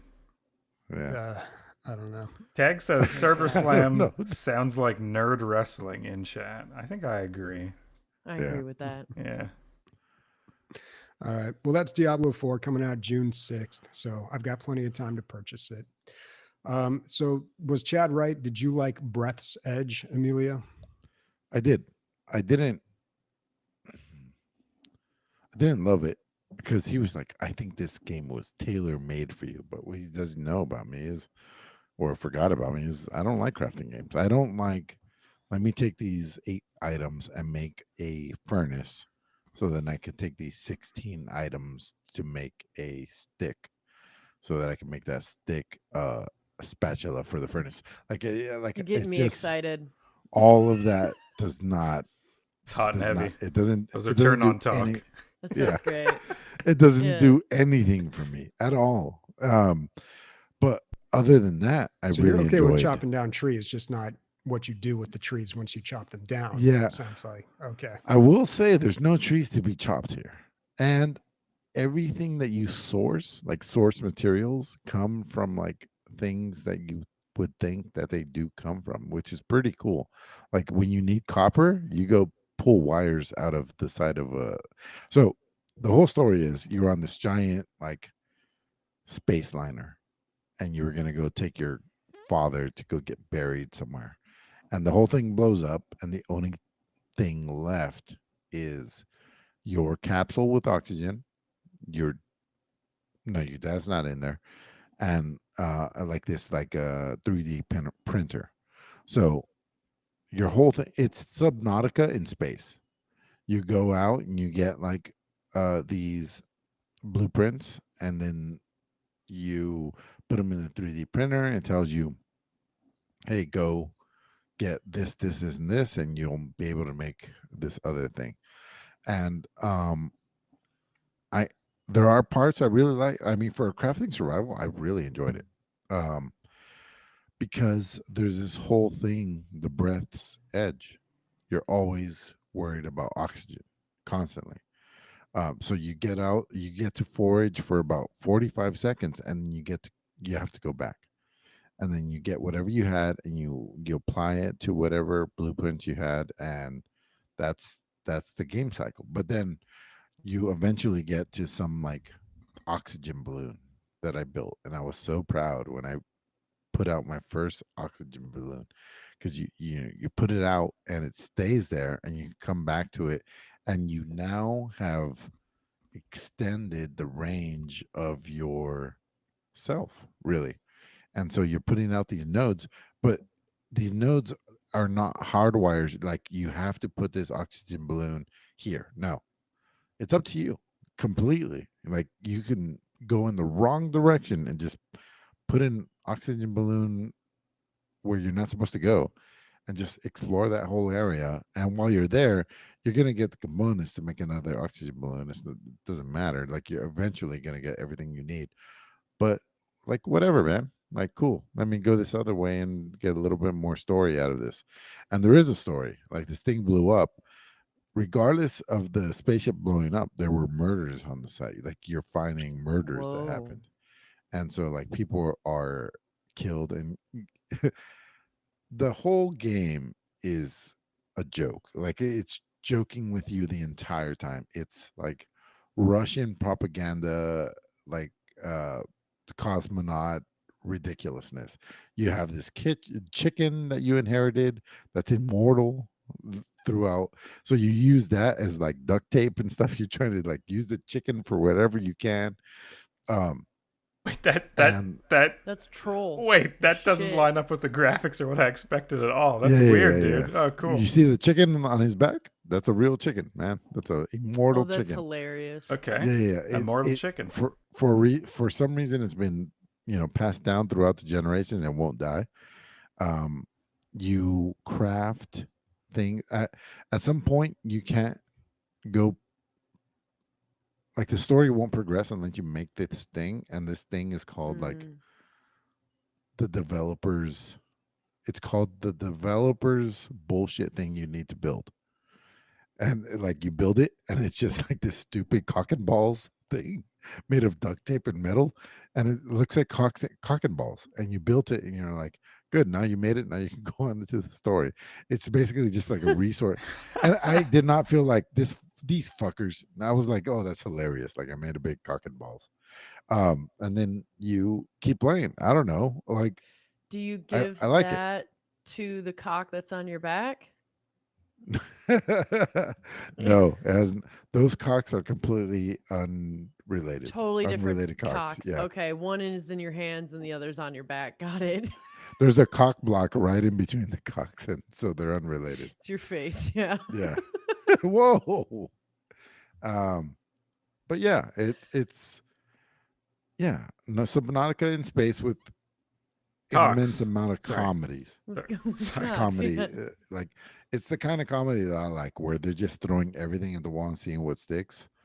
The entire time you're there, the only person emailing you is like porn sites, like trying to get you to Oh, sign up. that's hilarious. But it's obviously the AI that blew up the ship. Like it's obvious. They're like, maybe you should stop breathing, and it'll be erotic. It'll be erotic, and I have big tits. Wait, stupid. It's saying these things the entire time that you're playing the game. Oh, I didn't expect this game to be that. Like, I'm interested. humorous. It has like Yeah. a unique pull. I didn't. Yeah, the cocks. Who Yeah, knew? it's It's free, got- it was it's free called on Epic. I don't know personality. if it still is free on Epic, but I'm glad I picked it up. I don't know how much more I'll continue, just because, like I said, taking this stuff and making this thing and using that thing until it breaks, and then having to go get that stuff again, just seems crazy to me. I don't know why you would put like durability on an item. I don't know why. I guess maybe go It's go the swim in survival space more. part. Yeah, know? It's not for me. But I'm seeing that it's also on Game Pass, so that's cool. That's good. Oh, cool. Yeah. So there you go. It's risk free. Nice. Yeah, nice. Nice. I need to hear about Cassette Beasts because I bought it for you. Yeah, and I'm excited about this one. So like, all right, Cassette Beasts is to me kind of like a really wonderful Pokemon clone. It is an open world RPG. You basically collect these monsters to use in turn-based battles. against other ones. But the way that they kind of do it is really fascinating. You have like a cassette player and you load up a monster as a cassette into it, and you have like an A side and a B side for the monsters that you have, and you transform into that monster to fight, which I think is kind of an interesting thing that's obviously different than Pokemon. It has 97% overwhelmingly positive reviews on Steam. It's $20, and so far from what I'm playing, it is very fun. I'm definitely enjoying it, and it looks like you can do this thing where you can combine two monsters as like a musical fusion to fight. So there's this whole like Transformers element to it in a way, and it feels and it reminds me in a sense so far of the feeling that I got when I played Stardew Valley, which was like it's new enough that it's a poll and it's really fascinating, but it's nostalgic enough because it's bringing me back to Harvest Moon. I'm getting that kind of same feeling playing this with Pokemon. And in a very Pokemon like fashion, they absolutely have all these different cassette beasts and their types. There's like poison and plastic and metal and earth and air and plant, like all the same stuff as Pokemon, and also very similar to Pokemon. They have like the dumbest fucking names for them. There's like Carniviper, which is a snake. Wow, That's shocking. pretty cool, man. It is cool.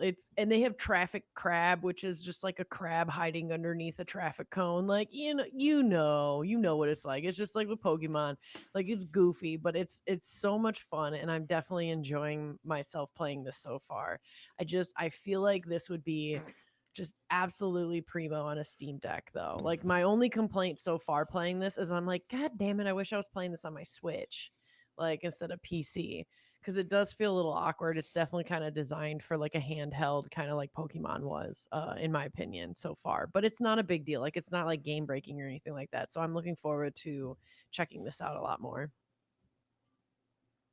I mean, as someone who probably knows more about Pokemon than the other two combined, or three, this seems fucking badass. It is badass, dude, and it's bringing me back to Pokemon. Like I said, it's awesome. Dude, Raw Fury has been making some fucking bangers lately. They've been publishing some really great games. What'd you say, Emilio? Dome Keeper. Oh yeah, you love Dome Keeper, right? Yeah, Dome Keeper, Kingdom 2 Crowns, Townscaper. They also had this. Sable was great too, actually, like, as well. These guys are picking up like really good games. Sorry, there's just a quick aside, but I've been seeing Raw Fury around. I have to give them a shout out. That's the publisher or the developer? The publisher, yeah. Oh yeah. Yeah, they've been picking up good stuff. They got a good eye. Yeah. And Cassette Beasts are no different than that. Like it seems to be a lot of fun so far, and I'm really enjoying it. And like I said, it's just really kind of great to get such a fresh take on nostalgia. I mean, Emilio, the nostalgia. Speaking of that, man, fucking TF2. Tell me about that. TF2, there's nothing new I'm going to say about this game. Like everybody knows what it is. Bobby, I was curious though, Bobby, like at some point, what percentage of our listenership do you think has played enough to know the basics? Not like played it and didn't like it, but like, they know what class. Well, first of all, let's point the mic at your mouth there so we can hear you. Like And that? second of all, there we go. There you Second go. of all, I assume everybody has played TF2. I was shocked when Christian said he didn't even know what that game was. I was Amanda, have you astounded. Why are you calling me I've out? never played It's it. 2023. Can I never escape this, Bobby? Jeez, haven't I made amends? I did play the game. Play the fucking game. I played He it. can add it. I've never played it. Yeah. Wow, I think that's wild. I'm going to go ahead and say maybe 50% of our, like, it's an old fucking game and we're old, dude, even though it has a crazy player I don't think base. we got I a lot of am a young kids spry listening. cock on the back of an astronaut, okay? Just trying to get enough things together so I can build something for it to break. It's true. So like the other day I was playing, and I don't play very often, like very rare, but sometimes you just want to shoot some stuff. So I was playing and doing terribly. And anybody who's been listening for a while knows that engineer is my class. I have more time in one class in one game than I do in most games, period, by far. Like I have I forgot what it was, but like 500 hours in just the engineer. Like Wow. that is my thing. So I played, I don't know, 4 or 5 rounds, didn't do well, and then went to the engineer and got a map that I was familiar with. Once you know once you know the engineer, and once you have your basic skills down, it's all about placement. And then, so all I needed was a map that I knew and the engineer. And I had like a great fucking run, like so good. Definitely carried the team, the whole thing, got first place, all that stuff. And I was supporting my team. Like the whole thing was great. People were helping me out. They were saying thank you, stuff like that. And it was like one of those things where I was just like, man, I fucking love the engineer so much. Inspired me to make a poem about the engineer. And the reason I was asking is like, how many people are actually going to understand? Bobby's going to understand this, even though he doesn't play the engineer. He's going to understand the engineer. But Dude, I played it. What are you talking about? I played a ton of engineer. I had to stop playing engineer because they only let you have. I explain this every time, but when we switched, I played engineer all through TFC, Team Fortress Classic. right. Then when I switched over to TF2, I would always try to play the engineer, but most servers would only allow you to have 2 on a team, and the slots got taken up real quickly, and nobody wanted to play medic. So that's how I became the greatest medic there ever was. Dude, whenever Bobby brags, which is like twice a year, it's the best. And I believe Bobby him. is I think such a he's good medic. I believe he's the best medic. It's always Yeah. about the TF2 medic too. Those 2 times a year. Yeah. It's like the only thing I can brag about. What do you call it? I want to play TF2 with Bobby and Emilio because I play the heavy, and so to have Bobby healing me would be really weird. Because usually when we play games, we hardly ever work together. And I don't know. I want to hear this poem, dude. I think the greatest medic of all time, the greatest heavy of all time, dude. The greatest poet of all time is with us here today. Yeah, so that's true. A little has to go into this. First of all, the engineer is kind of like a country boy. I'm not going to do the voice, but he also heals and he dispenses ammo, and he also kills and defends areas.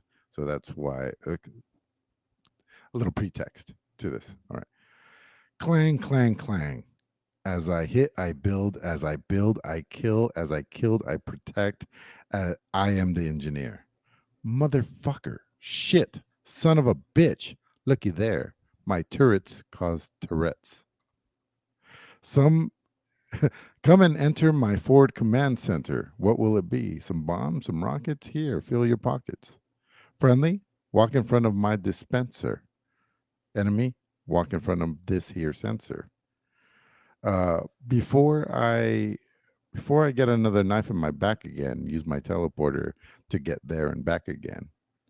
Come on back here. Sorry. Come on back now, you hear? That's it.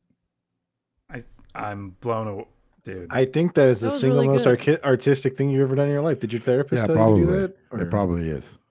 That took Isn't that soul. nice? That took heart. I heard it on the page. The Or read it page? through your voice. Yeah. Well, I don't know Yeah. how you wrote it. Something. Yeah. I'm really part of the Tourette's part. Yeah. That's the only part that I raised an eyebrow because I didn't really understand. But it's all good. It's fine. Oh, I'm saying like as the enemies run into my turrets, they're calling out obscenities, so it causes Tourette's. Ah. Oh. Yeah. If I have to explain the joke is probably not very good. Yeah, All right. that's okay. The rest All of right. the poem was We still love phenomenal, you, though. and it was that pretty was good. great. Thanks, man. Okay. Do we have a plug? It was good for 46 upvotes on Reddit. Hey. Oh, wow. Dude. That's pretty good. Let's check on that tomorrow. Maybe we'll get up to hundreds or 200s. I I'm hope. checking he's every okay. minute. Oh, every minute. Yeah, of course. As you do. And yeah. That's something everyone can. I'll upvote it. Whatever it's called. Anyways, I don't know what I'm saying. DLG Con. It's the plug time. The sign up link will be in the show notes and in the Discord. You should come. Take a look at the sheet. Take a look at the houses. Give us your deposit and have one of the greatest times in your life. Don't take our word for it. Everyone who comes says it's the best time ever. I've lost all my energy, but you'll have to believe me. It's an Today amazing has not time. been your day, Christian. It would have been much better if that were a poem. Dude, I If know. you Next could have Oh. just put that in iambic pentameter, it would have just. I couldn't. for- I couldn't follow. I couldn't follow the poem. That was it. I forgot the best part of this. Bobby, I'm challenging you to do a poem on your favorite character in TF2. You owe it to the game at this point, dude. Like, it's been years and years. I owe it You've been playing poetry. it for free. You love the poem, dude. Emilio, I loved your poem, but I think Bobby's gonna knock you out of the fucking water, dude. No, he might. I don't know about that. I gonna be don't amazing. think I'm very much of a poet here. I to be don't honest care with whether guys. you are. You think I am, dude? I just put my shitty self out there. Oh, That boy. was I pretty good. challenge you to do it. Dude, try doing it in the southern accent, challenge. maybe. Am I gonna dress up like a beatnik? Scooby-Doo bop. Bow. Yeah. Medic. I'm Whoa. down now. Do some slam poetry. Oh no. All right. Oh yeah. yes. Oh no. Oh yeah. Can we get a yikes in there? Let's get a yikes in there. That's going to be a yikes from me. Before we move on, we do have some subs here. Captain Gummy, 22 months. Thank you very much, dude. We appreciate it. And also, an anonymous person gifted a sub. So thank you to whoever you are. That's awesome. Thank I you. don't think we had any new listener questions this week, but that's okay because last week we had a lot left over. So we still have plenty of listener questions to get to here. One follow-up question. So Warconius was asking about which celebrity has not done a voiceover for Call of Duty. I guessed Ed Harris, and that was wrong. I don't know if he's still in chat here, but maybe he could tell us the answer to this question because we never found out. Seems like just about everybody has done a voice for Call of Duty.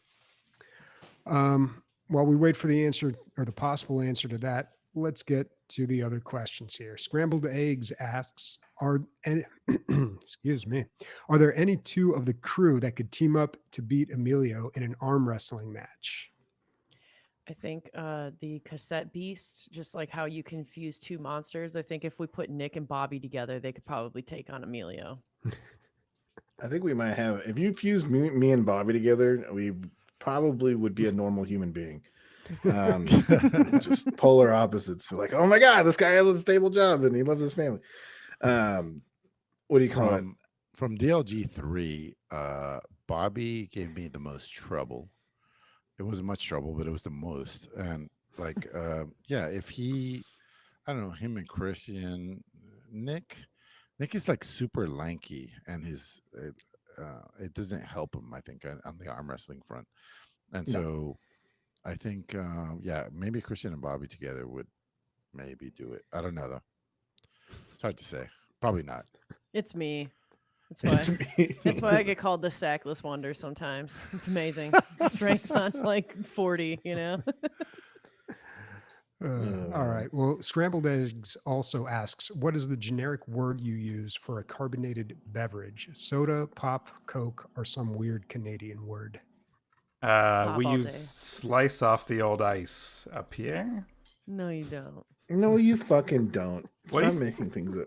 No, seriously. That's we what do. you call soda, slice off the old ice. Well, we don't use the word soda very much unless it's like the, soda water. Like a Okay. specific type of water. But yeah, if you're going to have a slice off the old ice, that's just... Get out of here. I thought I heard people calling it pop in Edmonton. But Yeah, I might pop. have been wrong. Yeah. Okay, all There's right. you either Yeah, call it it's soda or you call it pop. And I feel like everybody calls it pop except for like a small patch of the West Coast over here. I So call what it do we call it? soda. We call it soda, right? Yeah, Yeah, I call it it soda. soda. In my Pop experience sounds so. traveling across the U.S., I think it's the Midwest and Canada that calls it pop, and then I think a lot of the other places call it soda, unless Oh, you're like okay, in so you're Texas, East then Coast. everything's Well, a Coke. Yeah, if you Yes. go to Georgia or you go to Louisiana, everything's a Coke. You're like, let me get that clear Coke. You're like, you mean a Sprite, you fucking idiot? And they're like, yeah. Clear Coke. I want an orange Coke. Yeah, orange Well, Coke. I think something came up one time on the podcast, and we were all trying to figure out what everybody calls it when you mix all the sodas together. Because out here, we always called that a suicide. Indigestion. That's what that's called. Indigestion. It always tasted like bubble gum when you did Swamp that. water. I thought that was... You guys don't use swamp water too? No. Why are you That laughing? means No? something very different in the Midwest. What does that mean? Does it mean actual swamp water? I don't think we have any swamps up here, like big ones. So The smartest kid in my middle school showed me one time. He was like, dude, it doesn't come out pre-mixed. It comes out in two different streams. It's soda water and this like, what do you call it? Like Syrup. Syrup. Exactly. Thank you. And he's like, watch this. So he put the Coke under just the soda water and not the syrup. And he showed it to the person. He's like, hey, I just bought this and like it tastes like shit. It doesn't have any color. They're like, oh, I'm sorry. You can go ahead and take a free one of the other flavors. He's like, I do that every day. I was like, you're the coolest kid I've ever met. That guy is like the CFO of a company. Yeah. God damn. All because of the compliment you gave him. he really hacked the slice off the old ice. God, really shut the did. fuck up. You're making that up. I swear to God. Provide me with proof. Okay.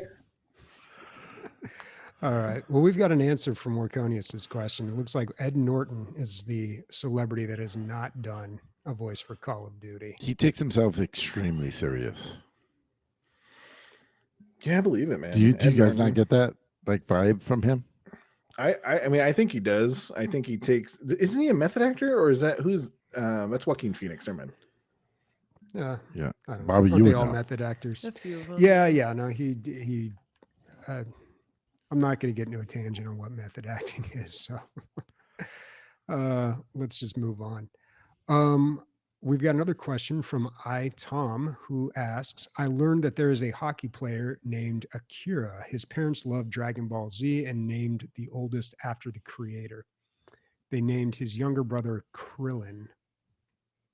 I'm not sure who Krillin is. Would He's any the of you short name bald your one. kid? Wow. He's the who? That's Goku's son. Oh, okay. No. Oh my God! Shut the fuck up! It's not Goku's son. It is Krillin, Goku's son.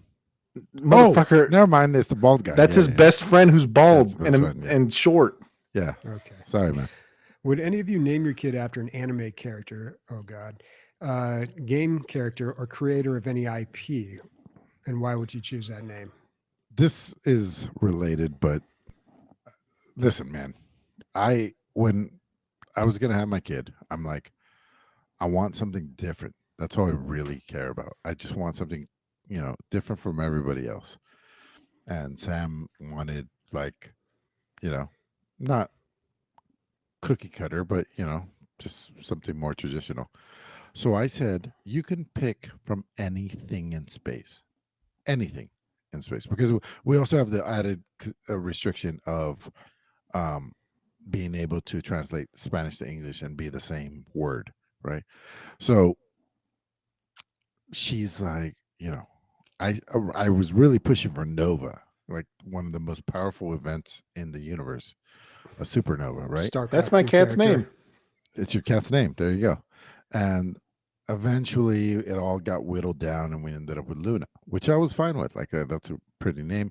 Unfortunately, half of the white people's cats that I know are named Luna or dogs. And so most of the time it's dogs. yeah, it's dogs. And so I was like, whatever, let's roll with it. And so we went with Luna.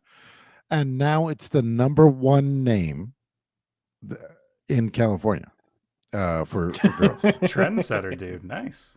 No, it's a backfire, dude. Like Should have named her Nova. It's the new it's the number Skylar. one thing I was trying to avoid. You're and trying to be it's unique, exactly and then where now I it's landed. biting you in the butt. Yeah, it sucked. Dude, in 2 years, Supernova will be the most, like, you can't escape it, Can't escape a supernova. When you guys that's are as true. popular as you are.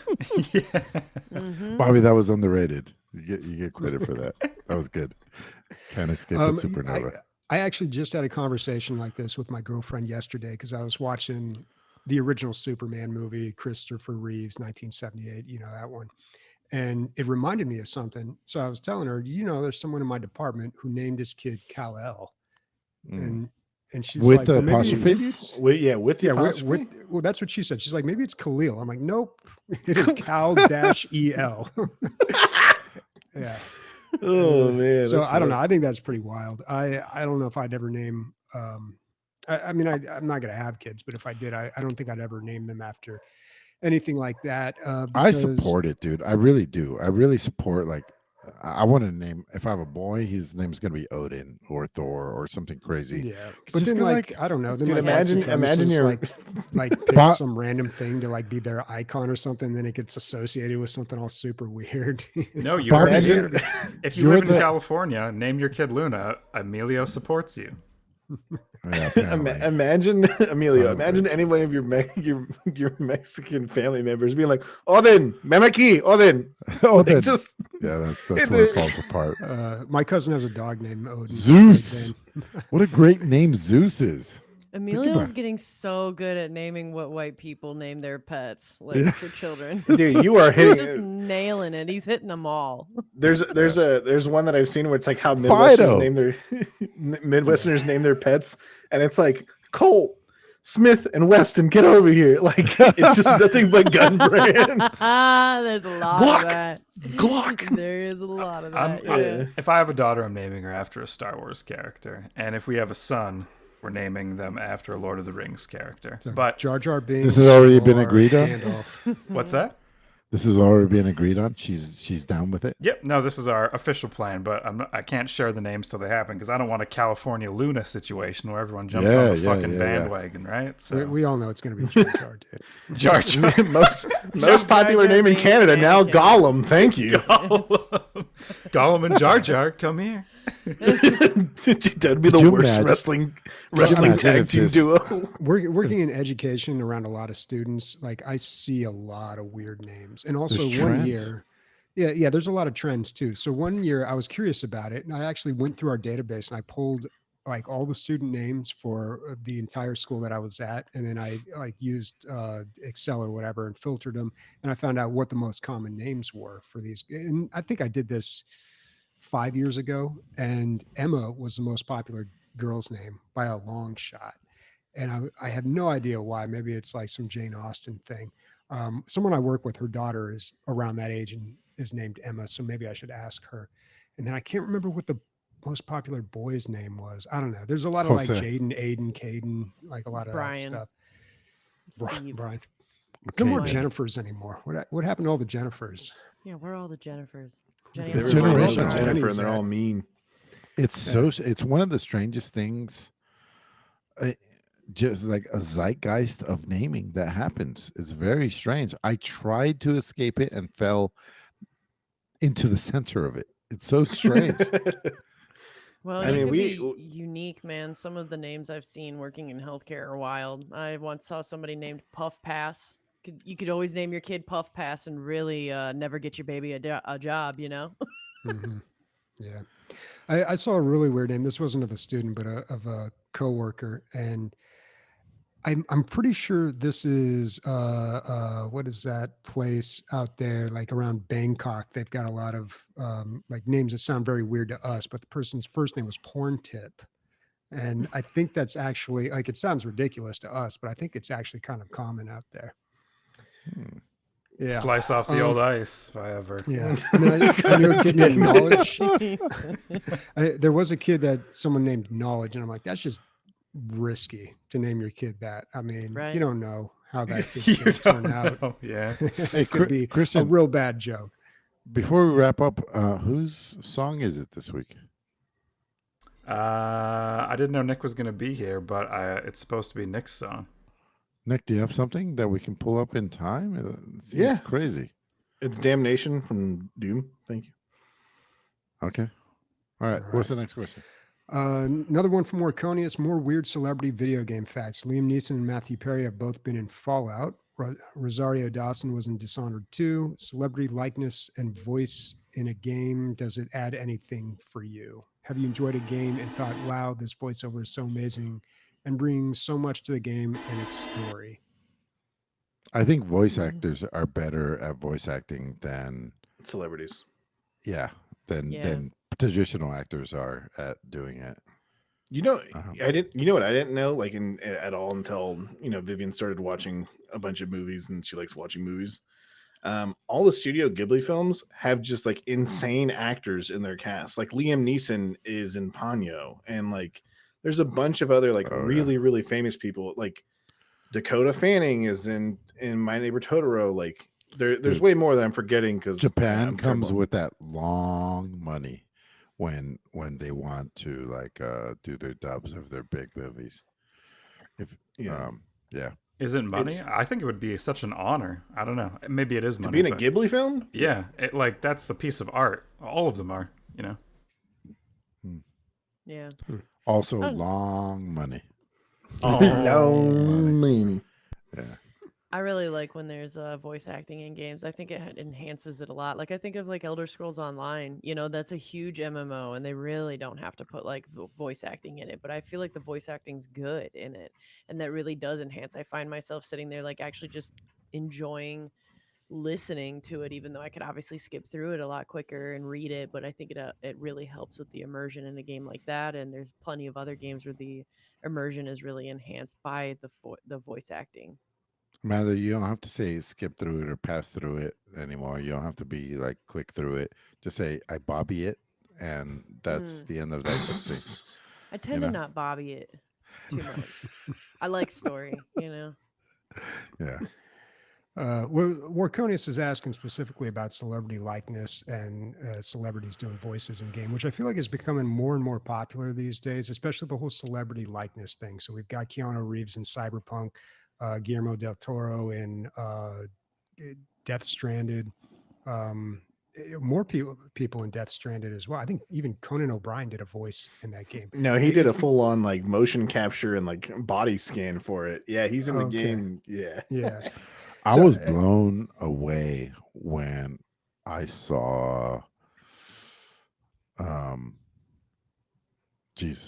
is the guy from SOCOM. Pay It Forward? Pay It Forward. Pay it forward, dude. What a random. I know. You know what I'm talking about, Bobby? The older guy. He's a really good actor. The old guy, really good actor. Yeah. There's only like two There's of only them, like, right? yeah. Kevin Spacey. Yeah, Kevin Spacey was in like nails it. when he was. I in, looked like, it up, dude. Oh, when he was shouldn't in have admitted that. Call of Duty. his worst movie. Sorry, but when he was in like a video game, I was like, whoa! Not just his voice, but his likeness. I was like, well, he was in a Call of Duty game. He was in the one where. that's what I'm talking about. Yeah, I remember that one specifically. Call of Duty 4 Advanced War or something. Advanced. It was the one, oh God. It was either one of two Call of Duties. It was the one where everybody laughed because you had to press F to pay respects. Or it was the one. Yeah, I think it was that one. Or it was the one where at the very beginning of the game, actually the first level or the second level is it's in San Diego, and you can see part of the Coronado Bridge and the stadium in the background. Like it looks like San Diego. I've got a screenshot on my Steam page. And yeah, dude, if you're trying to figure out who Kevin Spacey is, just like you should have like specified, the guy who like touched boys on set and then disappeared from acting. Like, that would have been a lot more. Whoa. That would He's have also in down. like House of Cards. Yeah, House of Cards. He's a huge I mean, shit. yeah, the guy who just like disappeared. Okay, so yeah, this is not anything super new too, because I remember what's that game with Jack Black? Really popular about 10, 15 years ago. Rock of Ages. No. Yeah, wasn't it Rock of Ages? No. It was something with rock in it. SOCOM. Sorry. That one was actually pretty good. It was a great game. Yeah. Brothel Legend. Brutal Legend. Brutal Legend. Yeah. Brutal Legend. Yeah. All right. By the way, they're about to go on a tour again. And I by think I they, might go. you mean Tenacious D? Tenacious D, yeah. Yeah. You should. I've heard that their concerts / like shows are really fun. There's They're people really that like are known for putting on really good shows, and I think they're one of them. Yeah. Quite a few. Oh yeah. I watched The Pick of Destiny again. And last time I watched it, I was so high and probably like 16 in someone's basement. And I just thought it was the most hilarious thing ever. And I watched it with my dad and his girlfriend. And I was like, this shit is not good. This shit sucks. This shit is bad. That's a bad movie. I would go that far. Like as an adult with a brain. Yeah, as an adult with the brain. Yeah, we hope anyways. I remember seeing that in the theater. Last question from King Tyron. He says, I switched to PC from PlayStation in 2019, and since then I've been kind of disappointed. New games on PC aren't keeping up with the console versions. Every AAA game is coming out broken. Is PC gaming still recovering from the pandemic, or has it always been like this? Go back to consoles, you little bitch. Sorry. Wow. As someone who has both, I will say there is a feeling of when AAA games come out, it's like, yo, is this shit gonna work on my PC? If not, I'm just gonna buy it on my PS5. Or if it's a game that like requires a controller, like Elden Ring, like all my friends played Elden Ring on PC, and they're like, hey, you know, it's nice, but I gotta buy a new controller because my one doesn't work. But I'm like, dude, I got PS5 right here, it works no problem. And it's just like there are certain games that I would like to play on my PC, and there's games that I can only play on my PC because the type of game they are. You can't play Total War. You can't play like an RTS on a PS5. What are you fucking crazy? But I think when it comes like at this period in time, like King Tyron said, I really think that I don't know if it's a pandemic. I don't know if it's like super capitalism that's destroying the game, like the gaming scene right now, or not destroying it, but kind of diluting it. It feels like nothing has personality. It feels like nothing has something that really grabs everyone's attention, except for some console games, like Tears of the Kingdom that just came out 2 days ago. My wife has put like 9 hours into it in the past 2 days. Like, and she hasn't played video games like in the last year. Maybe she's played a total of like 30 hours in the last 365 days of like Isaac and like Hogwarts Legacy, and that's it. But the fact that like games with personality tend to release on consoles before on PC, and they're like well advertised. I think that's why King Tyron says that. Don't get me wrong, there are plenty of games that come out on PC that are great, but it just feels like right now it feels like consoles kind of have an edge. Yeah. I agree with that I've been too. there's a third week in a row that I've been bringing this up. Now that PlayStation 5 is, now that we're in a new generation, we're having another new problem with ports. And, it's going to take time and effort to iron those things out. Other than that, and also licensing, like, you know, when does Sony think it's okay to like leave one of their heavy hitters off for PC? It seems to be like 1 year, but now it's going to be 1 year plus whatever amount of time it takes to make it a good game. Um, yeah, I think that's where we're at. We're just like in this weird spot where every 8 years a new generation of games come out or consoles come out, and we're gonna have to relearn how to port these things. That's where I, we're at. It's just kind of weird. Yeah, I think we've been doing that for a while, but like I do feel like there's still something kind of different with that. But I also just feel like it is kind of difficult to compare the two of them in my opinion because it is a somewhat apples and oranges in one aspect to me because I feel that especially with PlayStation, they've always dominated as like single player AAA kind of games. And that's much more of like a closed environment if you wanted to argue that way, like a terranium. Like you can sit there and you can really have it grow and add all this stuff and really make it like much more of a polished and true thing.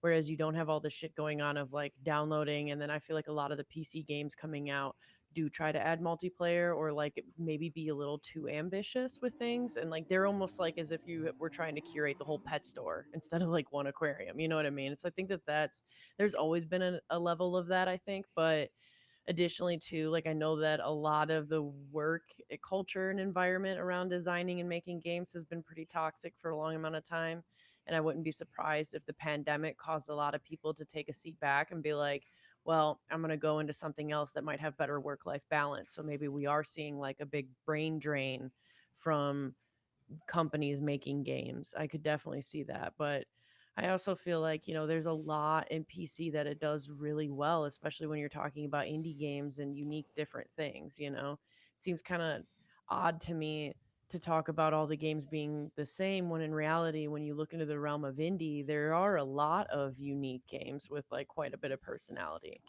They're definitely not like, yeah, the AAA that crosses between systems. I think the shitty thing that really affects indie games on PC is just the lack of advertising, because there are, like you said, there are a lot of good games that are either their first time releases from like first time studios, or the releases from smaller studios, and like you're like, this game's fucking game of the year, dude. And like Hades, for example, Hades got like no advertising, but it blew up and it won game of the year like almost across the board. Hades got a Takes lot Two of is another advertising. one. Hades got a lot of advertising. Didn't it have a beta period before it was even advertised though? No, but it had a huge marketing budget and run up and everything like that. Just as a caveat to your point, I guess. Then I'm wrong. But what I was going to say is that there are a bunch of games on PC, especially that are indie games, that just don't have, budgets to advertise on TV or be a Super Bowl commercial or be the touchdown like crossbar thing at the bottom of a football game, like where the mass public sees it. There are games that just don't have that light of day, and it sucks. And those games could, they do have a lot of character, but I just feel like the game market right now is just smoother, easier to get into, and I think people just have less time to play video games now, and that's why they're going to consoles, because a lot of people have their consoles in their room or in their living room. That's where they're at for most of the day when they're back home from work, and they just want to turn it on. They don't want to go to their office and turn on their PC and have to worry about driver updates and all that shit. They just want to go. I feel like Sony is, in the game space, Sony is Apple, and everything else is kind of Android. Like you have way more options with Android, but Apple, aka Sony, just works. It just works every time. You don't have to worry about things. It's a cult. If you want my opinion on what maybe Sony could even do to become even more than I guess not really, just be even bigger and more of a heavy hitter, make PSVR 2 work with PC. It's not hard. Just you can do it. It'll probably take 3 months to fucking code, but you can do it. They would make millions of dollars. It's such a good headset and remote system, but it's only locked to like the 30 VR games, and like 80% of those are straight head ass. Like they just suck. But PC has so many good VR games. And unfortunately, PSVR is locked to that PlayStation area. But if they release that shit tomorrow, I would buy it tomorrow. I forgot to mention that this podcast is brought to you by Uncrustables. They are so good. It's a perfect mixture of peanut butter and jelly inside of a pre-built pocket. Yeah. Thank you. I have an Uncrustable story. They're so good. Hit me. Oh, Here we go. So at one point in my life, I weighed 289 pounds, which is about 30 pounds more than what I weigh now. And I used to work at a company, and they were one of those companies that would buy things from Costco and supply and like give it to people to eat, so they didn't have to leave the office and stuff, right? One day, all the Uncrustables were frozen, and me and my coworker were like, "Let's unfreeze the Uncrustables, but we'll do them like 4 at a time, right?" And one day, while we were like unfreezing these Uncrustables, I'm reading the nutrition facts. And I go, "Hey, Miguel." He goes, "Yeah." I go, "This has 25% of your daily fat in just one small, like, hockey puck sized fucking sandwich. 25% of your daily fat in it. It's obscene." And we were eating 4 or 5 at a time. It was awful. That'll do it, dude. Yum. That will do it. Dude, it's like that little wafer they give you at the end of church. What are the facts on that? Dude. The communion wafer. I'll tell you exactly. Dude, what the that facts blew up are. on TikTok like 2 weeks I know ago. them. I have them right here. Look, I have them on my phone. It's 17 grams of total carbohydrates and 1,000% grams of holiness. Yeah. wow. Like, Yeah. How are you Plus gonna- 5 holy damage, you know? So wholesome. Oh. Okay, take us out of here, someone, dear God. I think that is a wrap there. What's everybody playing next week? Cassette Beasts. Darkest Dungeon 2 still. I want to get further. When I opened up Epic to play Breathedge, I forgot that it was like halfway through Tomb Raider. Tomb Raider 3, if you want to call it. They don't name them anymore. You have to figure it out with a diagram. But yeah, and I was like, why haven't I finished that? So I got to finish that, and then that and XCOM 2. I am going to see if there's any Lemmings games out there. I think someone earlier in the show was saying they redid it on iOS or Android. So there's got to be a newer version of that. I'll see what's happening, or I'll just play the old one on an emulator. Also, we were talking about that publisher Raw Fury when we were speaking about Cassette Beasts, and I noticed they had published those games, Kingdom. Now, I played the original one, the Kingdom, not New Lands, the one before it. I can't remember what it was called. And I really, really liked that game. But then I kind of hit a brick wall because it was just taking too much time and I just wasn't getting anywhere. But I noticed they have another one called Kingdom 2 Crowns. It's not new. It came out 2018. It's on sale on Humble Bundle for $5, and it is co-op. So Really good, dude. It's a really awesome. They did a good job on that. It's one of my favorite games. yeah, when I played the first Kingdoms game, I was like, Kingdom game. I was like, this is really good, but it's like it could be a little bit better. And they've made multiple versions apparently since then. So maybe I'll check that one out. And I would love to play some co-op on that. Yeah, let's do it up. It's such a cool concept, the 2D kingdom builder, and you go on little. I don't know. It's just so different and awesome. Oh, it's a great idea. Yeah. Yeah, it's a fantastic idea. Christian, look how much I've sunk down in our screen. Yeah, dude. You told me don't fucking shrink down, and I've shrunk down so much. Who's down for an adventure on the high seas right now? Right now? What does that mean? Like He wants to play fucking Sea of Thieves. Sea of Thieves. All right. Okay. You trying to play it on Steam or you trying to play it on Xbox? Doesn't matter. You can play it on whatever you want, man. We can all play together. I'm I'll in. play. All right. Yeah, I'll play All some right. Sea of Thieves. Some fucking pirate titties, bitches. Later. Wait, okay, I'm playing it. It's on his phone.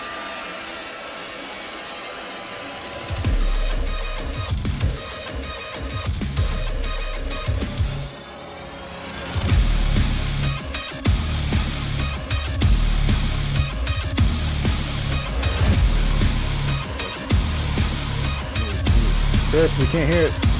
What's that? We can't hear it. Oh, you can't hear it. Okay, bye everyone. Sorry, next time. Bye.